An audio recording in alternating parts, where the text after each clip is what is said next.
people launched the way. దూరం వచ్చిన చిన్న క్వశ్చన్ మేడం. నేను శివాజీ గారు నన్ను డ్రెస్సుల గురించి ఉన్నారా?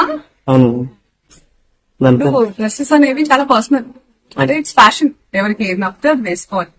ఆయన దృష్టిలో ఆయన ఇన్సెక్యూరిటీ ఉన్నట్టుంది. ఆయన ఎలా కనిపిస్తారు, ఇందుకే అలాంటి రెస్ట్రిక్షన్స్ అంతా ఉన్నట్టున్నాయి. ఎవరి ఇష్టం వాళ్ళది. ఇప్పుడు ఆయన చెప్పినంత మాత్రాన మనందరం వింటామా? అది వాళ్ళకే ఉంటుంది. But I personal feel dressing అనేది ఇట్స్ సమ్వన్స్ పర్సనల్. తిండి, బట్ట ఇవన్నీ మనకు నచ్చినట్టే ఉండాలి కదా. మన కంఫర్ట్, మన ఇష్టం.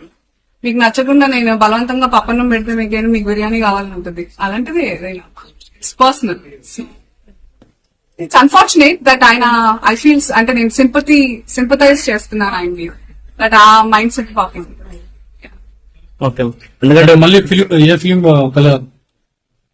ప్రస్తుతం అయితే షూటింగ్ స్టార్ట్ అవ్వాల్సిన సినిమాలు ఫిబ్రవరి తర్వాతే ఉన్నాయి.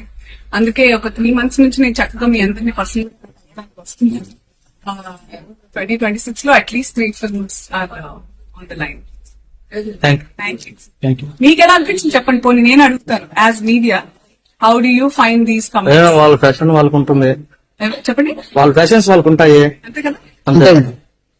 సో నేను చెప్పింది కరెక్ట్. అవును, అంటే ఓన్లీ హీరోయిన్స్ కి మాత్రమే ఆయన హెచ్చరించినట్లు అనిపించింది. అంటే నాకు అనిపిస్తుంది పంచా, ధోతి, పొట్టు మరి పెట్టుకొని పెళ్ళైనట్టు ఉంగరాలు, బట్టలు కూడా కట్టుకునేవాళ్ళు. మన ఆడవాళ్ళు మగ వాళ్ళు ఇద్దరు బట్టలు పెట్టుకునేవాళ్ళు పెళ్ళైతే. మన పూర్వ అవన్నీ నేను ఫాలో చేయాలి. అలాంటి మన కాలానికి అనుగుణంగా జనరేషనల్ చేంజెస్ అవుతున్నప్పుడు అలాగే ఉంటే తప్ప మనం బతకలేదు. ఒకప్పుడు చాలా చెట్లుండి చాలా చలిగా ఉండేది. ఇప్పుడు అలా లేదు కాబట్టి మనం ఇంకా ఏం లేదు, మాట్లాడుకుంటూ పోతే వితండవాద గోల్డ్ అంటుంటాయి. కాకపోతే కాసు ఫ్యాషన్స్ లో ఎవరికి ఎలాంటి ఫ్యాషన్ కావాలన్నా ఉంటాయి, మొత్తం కప్పుకోవాలన్నా ఉంటాయి, ఫ్యాషనబుల్ గా ఉండాలన్నా ఉంటాయి. So do combine shop. ఇప్పుడు ఎలాంటి